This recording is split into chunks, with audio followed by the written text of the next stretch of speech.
It is Ramadan. প্রিয় মুসলিম এবং অমুসলিম ভাই বোনেরা, আসসালামু আলাইকুম। অনুষ্ঠানে আবারও স্বাগতম। Ramzan a date with doctor Zakir. আমি আপনাদের হোস্ট ইউসুফ চেম্বার্স। আর আজকে আমাদের আলোচনার টপিক রমজান, আত্ম উন্নয়ন এবং ইসলাহ দেয়ার মাস, পর্ব 1। আসসালামু আলাইকুম ডক্টর জাকির। ওয়ালাইকুম আসসালাম রহমতুল্লাহ বারাকাতুহু। এবারে আপনাকে কষ্ট দেব। আপনি কি আমাদের ইসলাম ধর্মের এই 70টা বড় গুনাহ সম্পর্কে কিছুটা বলবেন? সেটা কি সম্ভব? চেষ্টা করব ইনশাল্লাহ। একথাটা আগে বলেছি যে ইবনে আব্বাস বর্ণিত হাদিস অনুযায়ী এটা আছে আত-তাবরিতে, খণ্ড নম্বর 4, হাদিস নাম্বার 9207। ইবনে আব্বাস রাদিয়াল্লাহু আনহুকে প্রশ্ন করা হলো, বড় গুনাহ কি 7টা? তিনি বললেন যে 7-এর বদলে 70 এখানে কাছাকাছি সংখ্যা। ইমাম আয-যাহাবী রাদিয়াল্লাহু আনহু একটা বই লিখেছেন আল কাবাইর, বড় গুনাহ, আর এখানে 70টা বড় গুনার লিস্ট করেছেন কোরআন হাদিসের ভিত্তিতে যতটুকু তিনি বুঝেছেন। পবিত্র কোরআনের কোনো আয়াত বলছে না যে এই 70টা বড় গুনাহ।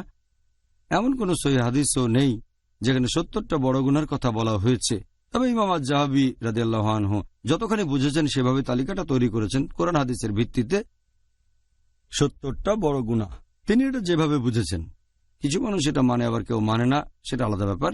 তবে যেহেতু ইবনে আব্বাস রাদিয়াল্লাহু আনহু বলেছেন বড় গুনাহ 70টা, ইমাম আয-যাহাবী আল্লাহ তাকে দয়া করুন, তিনি তার মত অনুযায়ী 70টা বড় গুনাহর তালিকা তৈরি করেছেন। সেগুলো হচ্ছে, ওনার মতে 1 নাম্বার হচ্ছে আল্লাহর সাথে অন্য কাউকে শরীক করা, আল্লাহ সুবহানাহু ওয়া তাআলা ব্যতীত অন্য কারো ইবাদত করা, মানে উপাসনা করা।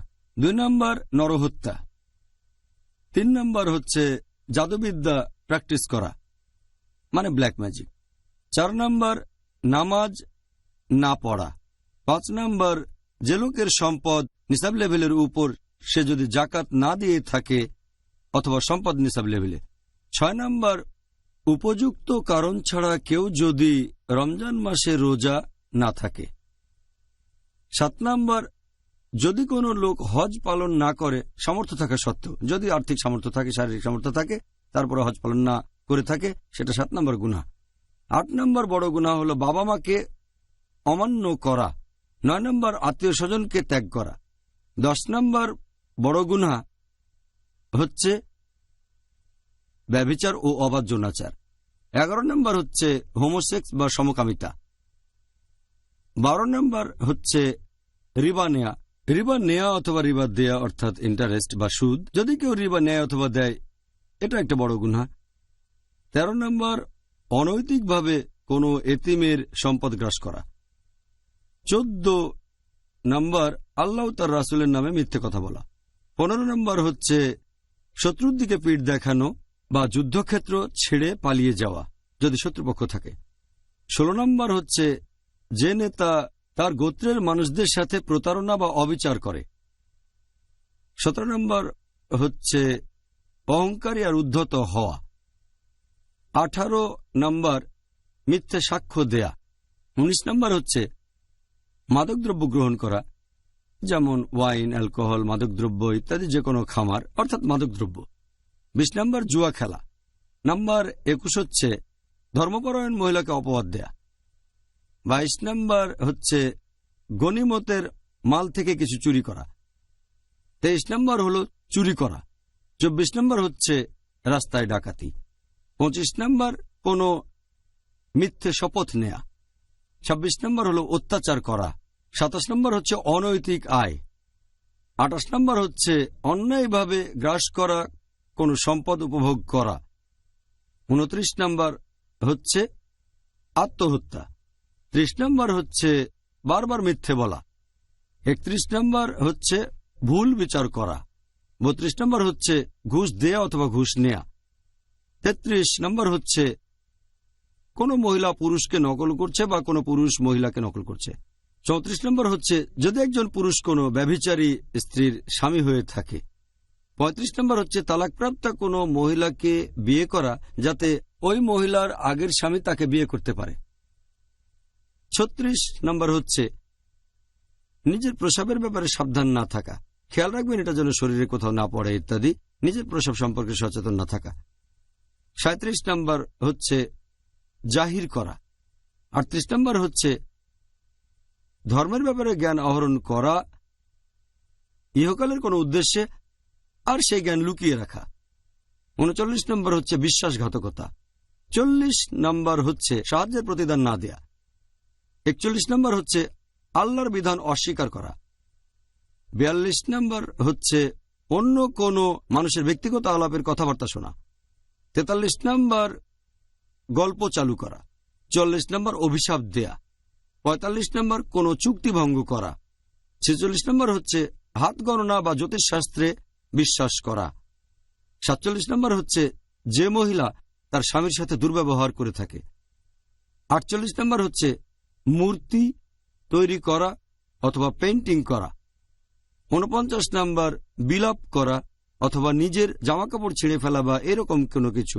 যখন সে কোনো রকম বিপর্যয়ের মধ্যে পড়ে, 50 নম্বর অন্যদের সাথে অবিচার করা, 51 নম্বর বল প্রয়োগ করা নিজের স্ত্রী অথবা কোনো দাস অথবা কোনো গরিব লোক বা পশু পাখির উপরে, 52 নম্বর প্রতিবেশীর মনে কষ্ট দেয়া, 53 নম্বর মুসলিমদের নামে কুৎসা অপবাদ রটানো, 54 নম্বর মানুষকে অপমান করা আর তাদের সাথে উদ্ধত ব্যবহার করা, 55 নম্বর বড় গুনাহ ইমাম আজ-যাহাবির মতামত অনুযায়ী হচ্ছে পায়ের গোড়ালির নিচে পোশাক পরা গর্বের সাথে, 56 নম্বর পুরুষদের জন্য স্বর্ণ অথবা রৌপ্যের কোনো জিনিস, 57 নম্বর হচ্ছে যে দাস মালিকের কাছ থেকে পালাচ্ছে, 58 নম্বর এমন কোনো পশু জবাই করা যেটা আল্লাহ ব্যতীত অন্য কারো নামে উৎসর্গ হচ্ছে, 59 নম্বর হচ্ছে কোনো লোককে কারো বাবা বলা যাদের মধ্যে আসলে কোনো সম্পর্কই নেই, সম্পর্ক না থাকলে, 60 নম্বর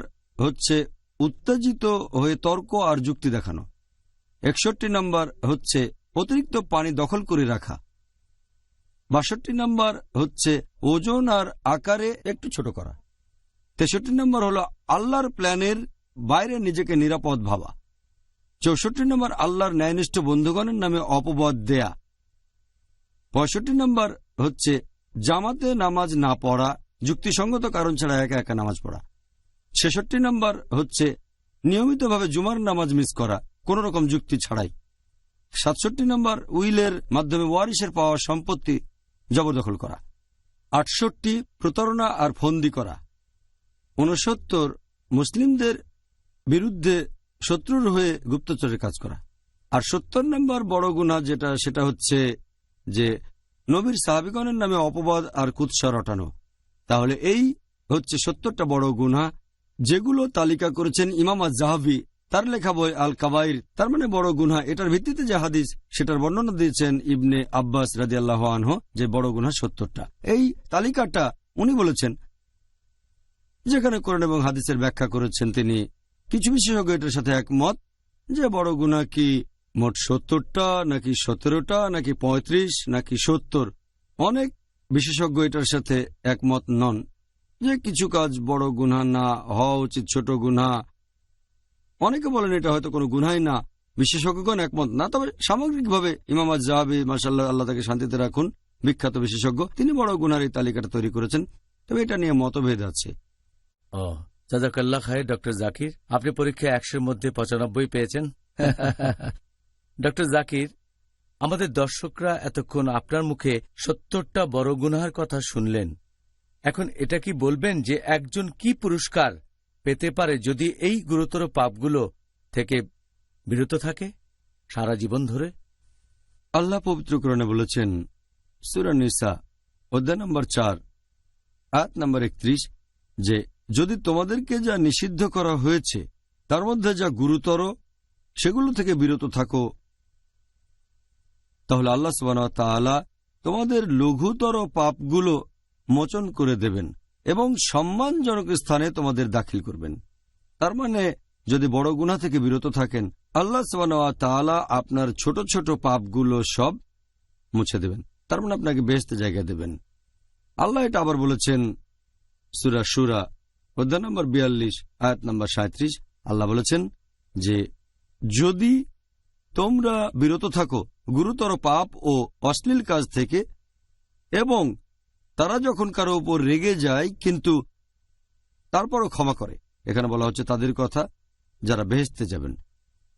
এরপর পবিত্র কোরআনে আছে সূরা নাজম অধ্যায় নম্বর 53 আয়াত নম্বর 32, যদি তুমি বিরত থাকো গুরুতর পাপ থেকে, বড় গুনাহ থেকে ও অশ্লীল কার্যকলাপ থেকে, আর যদি তখন ছোটখাটো অপরাধ করো, ছোট গুনাহ, নিশ্চয়ই আল্লাহ সুবহানাহু ওয়া তাআলা পরম দয়ালু ও ক্ষমাশীল। তার মানে যদি আপনি বড় গুনাহ থেকে বিরত থাকেন আর তারপরেও যদি ছোটখাটো অপরাধ করে ফেলেন, ইনশাআল্লাহ আল্লাহ আপনাকে ক্ষমা করবেন, আপনি বেহেশতে যেতে পারবেন।